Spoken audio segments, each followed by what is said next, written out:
So the base engine is the turbo petrol. Okay. With a 6-speed automatic option. Okay. You have the turbo diesel. Okay. Which is available with a manual or the AMT. Hmm. And then there's the top spec engine, which is, the top petrol, which is also a turbo petrol, but this has direct injection. So it's the TGDI. So more sophisticated. Why? Somebody asked, what's the difference, right? Port injection versus direct injection. Direct injection means the fuel is being sprayed directly into the cylinder.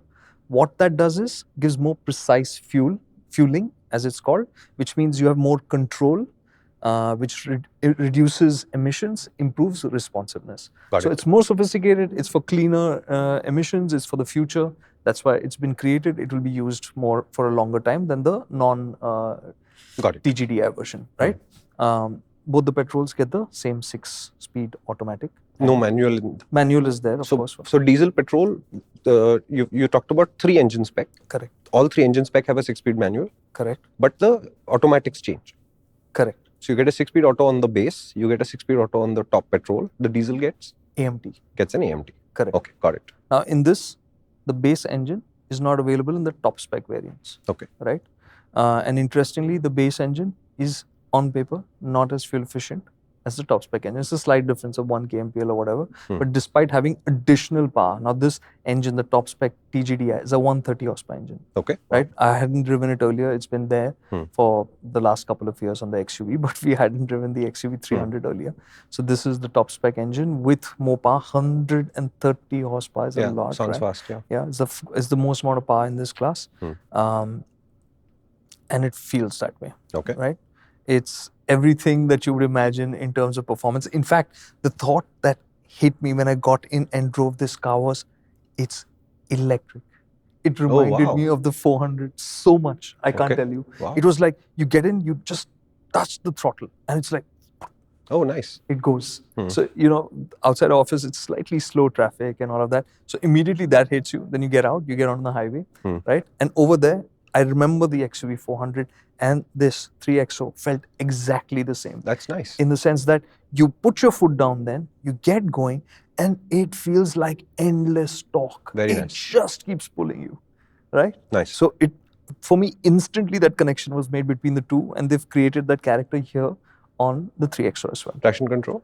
Not an issue. It has, of course, but it's not an issue. Okay. And in that regard, what our complaints with the 400 were initially, right? And continue to be even with the updated 400, was it felt a bit immature in the way it drove. Yeah. The suspension was too soft.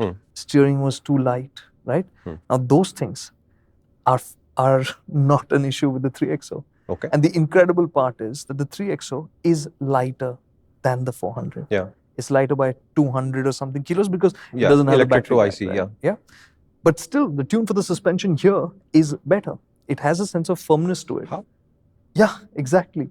This is the tune. This is the experience in terms of driving dynamics that the 400 should have absolutely.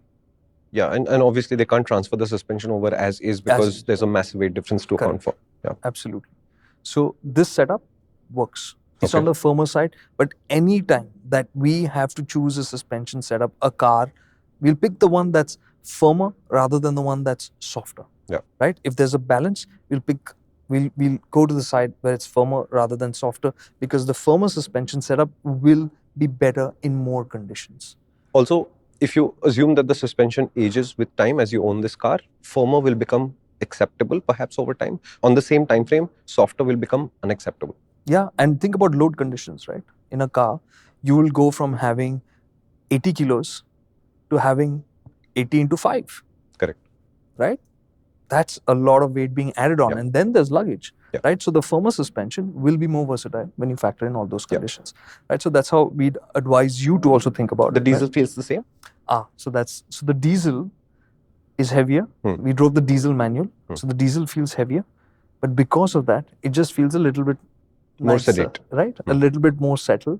It feels a little bit more plush. Whereas in the petrol, it feels a little fidgety, Okay. right? It can feel a bit reactive. Nothing to worry about, but it feels a bit reactive over bumpy surfaces and all. Whereas the diesel feels a little bit more settled. plush. Yeah. Okay. This is generally because the diesel engine is heavier than a petrol engine. So you've got more weight on the front and more weight in the vehicle overall. And that can change your feeling from the suspension slightly. Some manufacturers will account for that and readjust the suspension for diesels and some don't. Correct. So this, and they may well have, because this was a diesel manual, so they may have tuned it a little bit differently. Sure. But the point is that it felt like more in its Goldilocks zone, Yeah. right? The 3XO compared to the petrol. Pour your heart out. You have 60 seconds. Too little? Try 120. No, too little? Okay, 3 minutes. Yeah, we can't do it either. That's why we have the main motoring channel. And this is a clip from a much longer video that discusses this idea in much more detail. This vehicle in great detail. If you'd like to see that, you'll have to head there.